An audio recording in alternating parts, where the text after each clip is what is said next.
Hello and welcome back to TCR. You join us at the post-race commentary for round two of the Australian Grand Prix. Our podium sitters were Seafreeze from Joe Breezy and Bad Fast. We also are joined by Lopez, who I requested, and Double A. Commiserations to Double A, who obviously crashed during the event. But I am not only alone, I am joined by my co-commentator, D'Angelo. D'Angelo, how are you after that frantic Grand Prix? Very, very exciting race. You have to feel for Double A, but Seafreeze dominated as well as Double A till the point where Double A crashed. But it was a very good race. I think for the first question, though, I have to take us all the way back to qualifying. Lopez, you were caught in an incident with Porridge. Can you shed some light on that for us? Um, it wasn't really much of no one's fault. I went a little bit too hard into the turn one, caught a lot of the apex, lost the rear, did a whole 180. I was actually it was like the same as Bottas in 2018 Australia. Caught a little bit too much of the apex, but I caught the inner apex, not the one in turn two. Did a 360. I was facing the wrong way, and all I see is Porridge is about 30 meters in the front of me, going like about 180 miles per hour, just front wing to front wing. We both lost our wings, and I got a 5 grid base penalty. Nothing I could have done in that occasion, neither would him. So, do you think the penalty is just, or would you say it wasn't fair? Well, I was at zero. I wasn't moving at all. I was still holding my brakes at the moment, and he crashed into me. Nothing he could have done again. He lost his car, so did I. Penalty wasn't just because it was no one's fault at the same time. I wasn't moving, and he crashed into me. But it was just that type of incident where he lost his car, I lost my car. I was already parked basically on the outside of the corner, and he crashed into me. Well, how unfortunate for that happened. D'Angelo, any questions for Lopez, who had a stonking drive through the field from P11? Yeah. Lopez, I do have a question. What was your mind going through after that five-place grid penalty to try to get up to where you qualified during the race? Mostly it was on my strategy. I was thinking about my strategy a little bit too much. Was thinking about the one stop, but as I was pushing more and more with the first stint, I noticed that I couldn't go at least until lap 11 as I wanted to. I had to pit on lap 9, but as I was going through the field, I was thinking of just making up as many positions as I could, keeping it on track, try to not hit anyone, no damage for me, no penalties, no warnings, and I tried my best. I think I only got a warning for leaving the track twice in the same sector, but it wasn't much. Did as much as I could. I was stuck behind Sander and a couple of other guys, but managed to make those moves and get back up some places. All right, thanks for the answer. All right, then. So we'll move on to the podium sitters. We'll start with Bad Fast. Your first trip to the podium, I believe, in season 8. How does that feel? Um, Feels pretty good, honestly. Um, really been working hard on setups and stuff lately, and trying to, challenge, trying to challenge up towards the front. We're still not there, but um, hopefully we'll get more pace and take the fight to the front runners.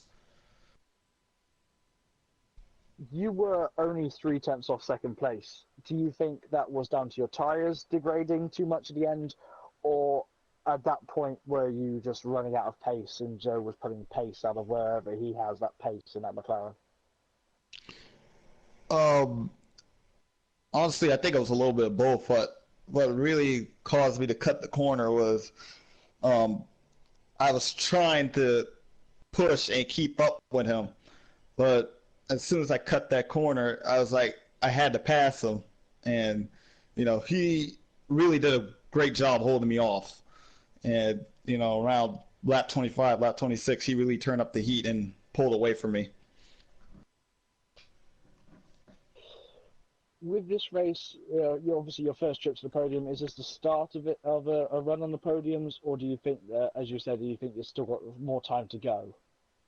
Still more time to go. Still more time to go. I'm not sleeping on any of these drivers. Honestly, these drivers are fast. They're out there. We're always fighting.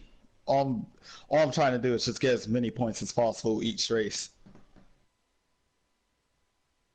Angelo, any questions for our third place man? I do have one question. So I know you say you're far behind in like the championship battle, but how do you keep improving on these podiums and maybe potential wins to get into the championship fight with the Toro Rossos right now? Uh, I honestly don't know. I feel like there's things outside this league I'm dealing with. There's things outside that's really really motivating me, honestly, to do better in life and do better in everything. And you know, one of these things here is, I like racing. I love doing league races and stuff like that. This is the closest thing I can get to the track, to racetracks and stuff like that. So I'm really enjoying it.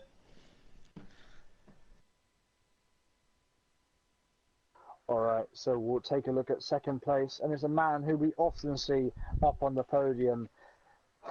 Can you give someone else a chance, Joe? I mean, I did give everybody a chance. I turned my line off. I thought that was enough. So are you expecting a good drop for just being too good? No, honestly, like I really wasn't feeling it going into this one. I really didn't think I had the pace, to be honest. But I'm looking at my telemetry app right now, and it's actually showing that of the top 10 that were on hard tires, I was actually second as far as best lap. So I think near the end, it was really awesome to pull that speed out and kind of match that of everyone else. So. Are you looking to win a second championship in as many seasons this season? Because in the first race you qualified badly. This race you Mhm. qualified better, and I don't want to say your APR's not there because it is there, but you seem to be struggling a bit more than you were in the previous generation of cars. Uh, I don't know what it was about this race, and I think you're going to hear it from a lot of the people in this race at the moment, but the car did not feel the same. I practiced quite a bit for this race, just like the last one, and I felt nothing but understeer. It didn't matter what tire it was on, and like I said, I mean, I think everybody can kind of agree with that. I don't really know what the deal is. I practiced on multiplayer. Uh, Not quite sure. I mean, I still had the pace, but it just felt different. I don't know if it was frame drops or what it was, but I was really struggling. I almost crashed quite a few times. I think dirty air plays a huge part into that. I don't think it played so much into it last year's game, but this year, when I'm behind someone going through a turn section, it's pretty scary. I have to definitely drop back quite a bit. I have to take braking points differently. I have to throttle out of turns differently. Everything is different. So it's been really difficult to grasp that, especially since I'm not practicing racing other people online at the moment. For the most part, I'm just doing it with Jones or other partners in the McLaren team. So. Also, racing other people, you don't see Jones as a person, do you? I do. It's just we're not really racing. We're just practicing. We're just doing laps and testing setups. We haven't done too much wheel-to-wheel racing, to be honest. We haven't really had time. Well, you might have today if you turned up. D'Angelo, any questions for the second place driver? I do have one for you, Mr. Gijo Breezy. Considering that you didn't expect anything from this race, can you walk away saying, I can expect some pace in the coming races, but I can't expect too much because I might still myself. Uh, you kind of cut out a little bit at the end there. Can you finish that again? Sorry. All right, this was my question. Knowing you surprised yourself by how much pace you had, can you go to the following races knowing I can expect something from myself, but not too much pace because I still might surprise myself? Definitely. This is only my second season having the racing line off.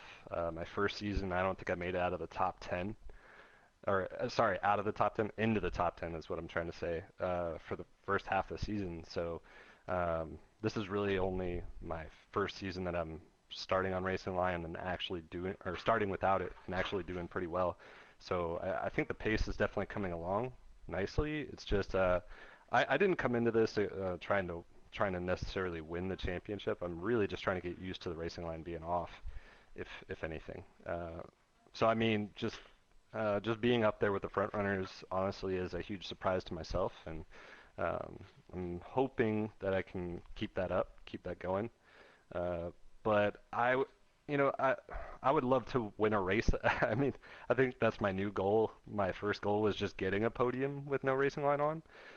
So I've already surprised myself there. So I think my next goal is just gonna be winning one, and I'd be totally happy going out of the season with that. I mean, uh, I don't have any expectations to win the championship though. I think someone else is going to have something to say about you letting you win. It's probably true. Are you going to make a comment yet, Seafreeze, about that? What was that?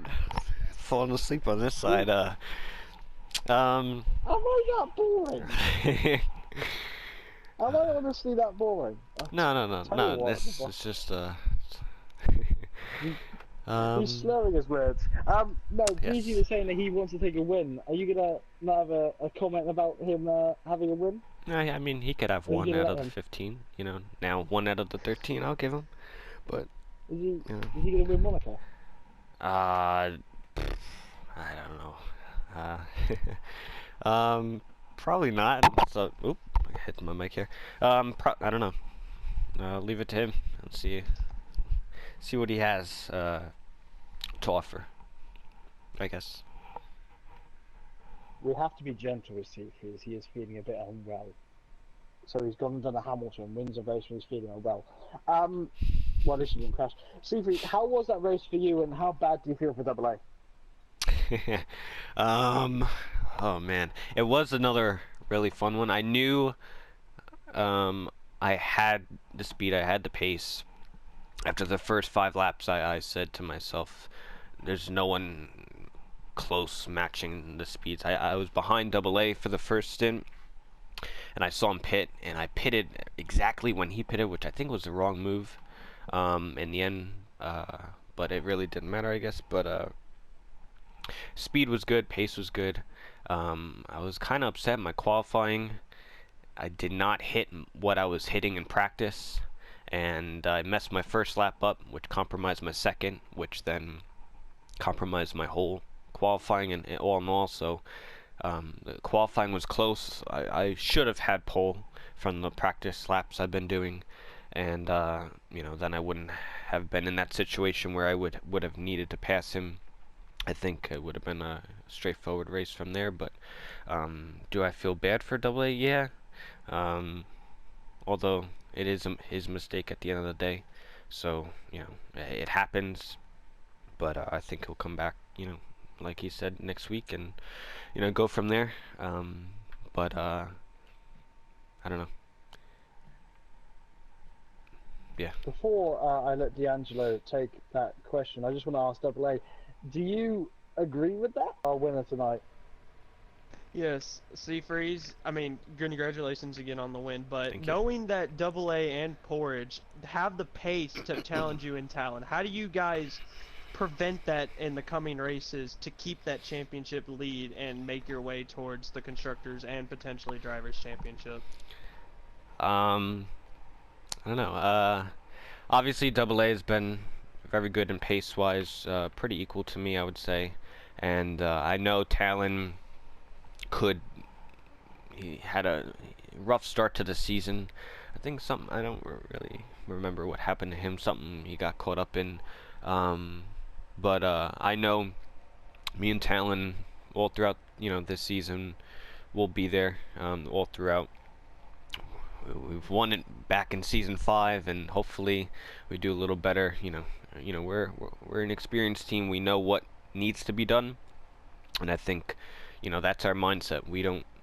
we're just focused on the job at hand, and that's all our focus is to win and get podiums and to really take this season, a really strong season for us. We didn't really get it last year. One win apiece for us, and now we already have 2 wins for the team. 2 for me, but I think talent could also get more than one throughout this season. So we're just gonna build upon last season and go from there. But our focus is very strong in what we have to do, and that's Toros for you. That's Toros. But that's it for me. All right. So one question, starting with C3, and we'll go down the order. So C3 is then Bad Fast, Breezy, D'Angelo. You can answer this too. Lopez, and then Double A. I'll count you in. This is one question to all of you, but I'll say it. You can just one will answer it, or you can do a little bit more if you want to. Liberty Media announced that they want to have a big named American team come into Formula One. Obviously, the natural answer would be Penske or Andretti, but do you have a favourite that you want to see in Formula One, Seafood? Do I have a favorite? I think they're already there. I like Haas from the NASCAR side of things, and Stuart Haas, and I'm a Haas fan, so I'm all content with Stuart Haas. Although I think it would be cool for them to use, maybe an American engine of Ford rather than a Ferrari. I don't know how they would be able to compete, with that. I don't really know, but yeah, they're already there. Haas. Bad Fast? Well, like Free said, been watching. I've watched a little bit of NASCAR here and there. I'm a Harvick fan, so. Oh, there you go, ZX. There you go. So yeah, Mike Haas. Breezy, bring some sense into it. Any IndyCar teams? I think the more the merrier. I would love to see another American team jump in there, and honestly, I'd kind of like to see an American driver jump in an F1 series. Yeah, I agree. That'd be awesome. If they could even make it in. I mean, I've only been into racing for the last 2-3 years, so I'm a little new to it, but I haven't seen an American driver in there yet, and I don't know why. There is an American driver on his way. He's in Formula 3 right now. Okay. Whether he can make it up there. I think there's one in Formula 2 as well. But he's running under a different license rather than an American one. D'Angelo, we had a chat before the stream about this. Have you ever favourite American legendary motorsport to have motorsport name to have in Formula One? If it's gonna be anybody besides Haas, it's probably gonna be Andretti because Mario Andretti raced in Formula One. I can see him and his family taking Andretti into F1 at some point just because he has the experience in F1 as a driver, so he knows the ins and outs. But it has changed a lot, so I can't really be for sure. Lopez. Chevrolet, the IndyCar team. They're sponsored by Penske as well. Really good team as well. So Chevrolet will be a nice addition. They are almost in every single motorsport there is. They do a lot of IMSA. They're, as I said, IndyCar. So it would be nice to see them on more European-based racing series. Again, same order of drivers. One word.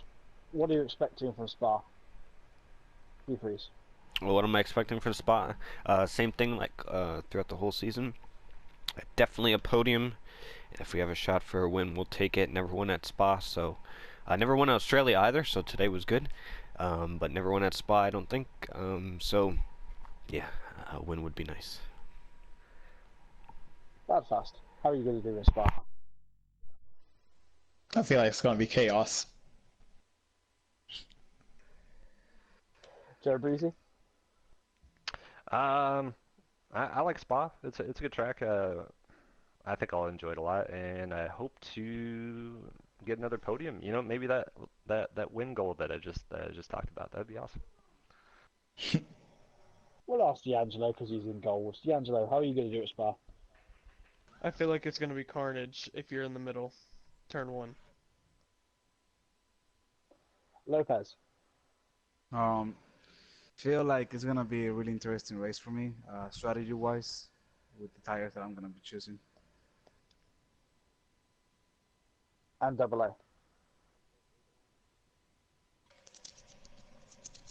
All right, so thank you to all of the drivers and D'Angelo for joining us on the post-race conference. Hopefully you do join us for next week's Spa event. My name is JB. Thank you so much for listening to us. Thank you to everyone. Thank you to Seafreeze for recording us. He didn't have to because he was very ill, and yet he's still here. Always ever the gentleman, except for on the racetrack. Thank you. Uh, Good night. I think you